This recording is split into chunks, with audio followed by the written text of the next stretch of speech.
کسی ہم سفر نہ کسی ہم نشیں سے نکلے گا، کسی ہم سفر نہ کسی ہم نشیں سے نکلے گا، ہمارے پاؤں کا کانٹا ہمیں سے نکلے گا، اور اسی گلی میں وہ بھوکا فقیر رہتا تھا، تلاش کیجیے خزانہ یہیں سے نکلے گا، خزانہ یہیں سے نکلے گا۔ قابل قدر و قابل احترام ہمارے درمیان موجود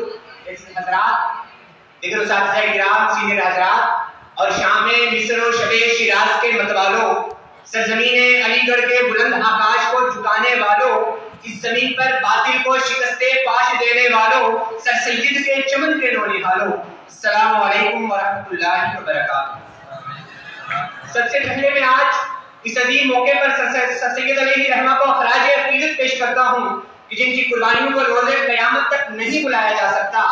حضرات، اس دنیا میں بہت سی عظیم ہستیاں پیدا ہوئی ہیں، لیکن ہر ہستی نے اپنے وقت پر عروج حاصل کیا اور اوراد کے پنوں میں سمٹ کر رہ گئی، لیکن کچھ ایک عظیم ہستیاں ایسی بھی ہیں کہ جن کی قربانیوں کو روز قیامت تک نہیں بلایا جا سکتا، اور سر سید علیہ رحمہ انہی عظیم ہستیوں میں سے ایک عظیم ہستی۔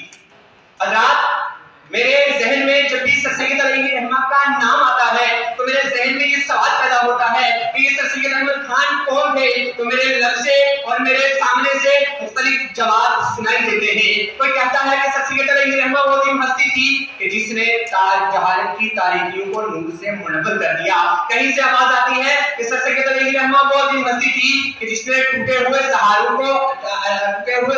کو جو ہے وہ سپورٹ بخشی، اور کہیں سے مجھے آوازیں سنائی دیتی ہیں کہ یہ وہی عظیم ہستی ہے کہ جس نے اثار الصنادید، سیاست الملک اور بہت سی کتابیں لکھ کر اس قوم کو جدید تعلیم کی طرف راغب کیا، اور کہیں سے مجھے آواز سنائی دیتی ہے کہ یہ وہی عظیم ہستی ہے کہ جنہوں نے 1863 اور 1875 میں محمدن اینگلو اورینٹل کالج اور سائنٹیفک سوسائٹی کی بنیاد رکھ کر ایک ایسا ادارہ قائم کیا جسے پوری دنیا آج علی گڑھ مسلم یونیورسٹی کے نام سے جانتی ہے۔ جب بھی اپنی عظیم ہستی کا ذکر میرے ذہن میں آتا ہے تو میرے سامنے صرف ایک ہی شعر آتا ہے کہ شام در شام جلیں گے تیری یادوں کے چراغ، شام در شام جلیں گے تیری یادوں کے چراغ، نسل در نسل تیرا درد نمایاں ہوگا۔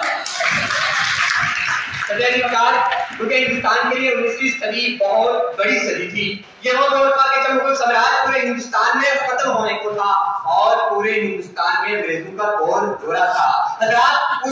یہ وہ دور تھا کہ جب پورے ملک ہندوستان کی تہذیب و تمدن کے اوپر انگریزوں کی تلوار آئی ہوئی تھی، اور اسی ملک ہندوستان کے الگ الگ کونوں سے اس دیش کو بچانے کے لیے مختلف آوازیں ہوتی ہیں۔ کہیں سے راجا رام موہن رائے کی آواز ہوتی ہے تو کہیں سے ایشور چندر ودیا ساگر کی آواز ہوتی ہے، اور کہیں سے سوامی وویکانند جی کی آواز ہوتی ہے۔ لیکن یہ میں فخر کے ساتھ کہتا ہوں، اسی ملک سے، اسی سرزمین علی گڑھ سے اگر آواز ہوتی ہے وہ صرف اور صرف سر سید علیہ رحمہ کی آواز ہوتی ہے، اور مختلف شخصیات کا نظریہ الگ الگ چیزوں اور الگ الگ موضوع پر تھا۔ کسی کا نظریہ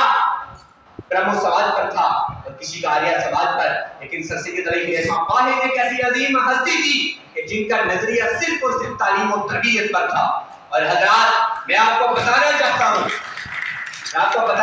ہوں وہ گھڑی مجھے اہم یاد ہے کہ جب 1869 میں سر سید علیہ رحمہ اپنے بیٹے کے ساتھ ہندوستان کے سفر پر گئے اور وہاں کے تعلیمی نظام کو جانچا، اور جانچنے کے بعد خود یہ جا کر فیصلہ کیا اور اپنے آپ سے سوال کیا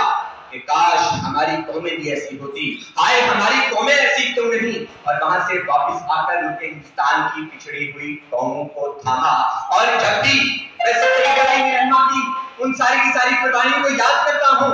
تو میرے ذہن میں صرف ایک ہی شعر آتا ہے کہ قلم اٹھتا ہے تو سوچیں بدل جاتی ہیں، قلم اٹھتا ہے تو سوچیں بدل جاتی ہیں، ایک شخص کی محنت سے ملتیں تشکیل پاتی ہیں۔ کیا خوب تھا وہ شخص جس نے دنیا کو بتایا کس طرح غور و فکر سے ناکام قومیں نام پاتی ہیں، ناکام قومیں۔ آپ کی ساتھ کا بہت بہت شکریہ۔